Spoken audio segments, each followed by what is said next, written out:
Welcome to Sohrat podcast. Assalamu alaikum. Welcome back to the deep dive. Today, I want you to kind of shift gears a little with us. Instead of looking at this as just another summary, try to visualize this as maybe a movie trailer. We're giving you a high-speed preview of Quran Juz 7. That's a great way to put it because it really does feel cinematic. This section, which covers parts of Surah Al-Ma'idah and Al-An'am, it has this incredible range. It bridges the gap between these huge, cosmic theological arguments and then the very specific practical rulings on how you actually live your life day to day. Exactly. It's like a blockbuster that covers logic, lifestyle, and history all in one go. And the opening scene is just visually stunning. We have the narrative of Prophet Abraham, but it's not just a story. It's more like a detective procedural, where he's hunting for the ultimate truth just by looking up at the sky. Oh, it's one of the most powerful rational arguments you'll find in any religious text. Yeah. So Ibrahim is observing the cosmos. He sees a star rising. It's brilliant, it's distant, and he thinks, could this be my Lord? But then it sets. Then he sees the moon, which is bigger, brighter, but that sets too. And finally the sun comes up, the biggest of them all. But inevitably the sun goes down too. And this is where Ibrahim drops this line that I think anchors the whole Juz. He just says, I do not love those that set. It's such a definitive mic drop moment. It really is. And it's a profound dismantling of polytheism, just through pure observation. He realizes that anything that's subject to change, anything that fades or sets, no matter how big or bright it seems, it just can't be the infinite creator. It forces you, the listener, to look past the creation and toward the creator of the heavens and earth. And what's so cool is that this logic isn't just, up in the stars. The text brings it right down to the ground. It talks about God causing the grain and the date seed to split open. Exactly. It's the same signature. Just as the celestial bodies are moving by this divine order, the dead seed splitting open to release life is a sign of that very same power. It's a seamless transition. Okay, but here's where the plot twists a bit. You have this really high-level intellectual discipline, right? Using your mind to find God. But then the Juz pivots hard to physical discipline. It basically argues that you can't have a faithful mind with an unruly lifestyle. Right, the two have to connect.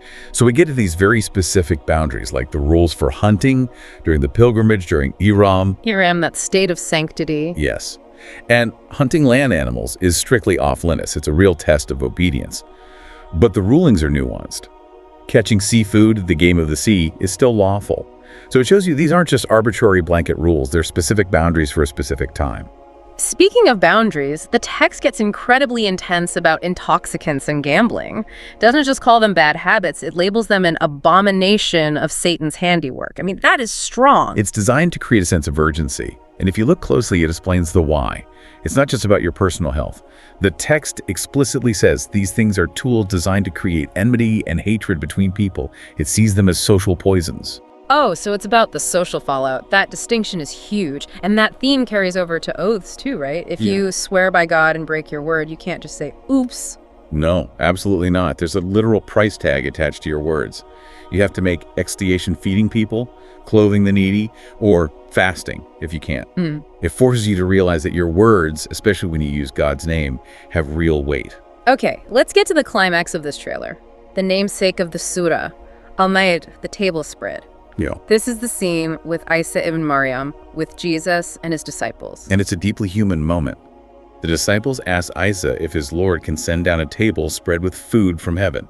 Now remember, these are believers, but they're still asking for a miracle. They want to see it. They wanted it to be an Eid, a festival for them, but it feels like such a dangerous request, doesn't it? Like you're demanding proof. It really highlights that tension between faith in the unseen and that very human craving for empirical proof.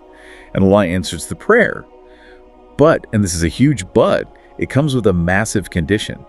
The text notes that because the sign will be so undeniable, anyone who disbelieves after the table comes down, well, they will face a punishment unlike any other. Wow. So the stakes just go through the roof. You get the miracle, but you completely lose the excuse of ignorance. Precisely. If you see the table and still deny, there is no going back. Yeah. So whether it's Ibrahim looking at the stars or the disciples staring at a feast from heaven, the truth is made clear.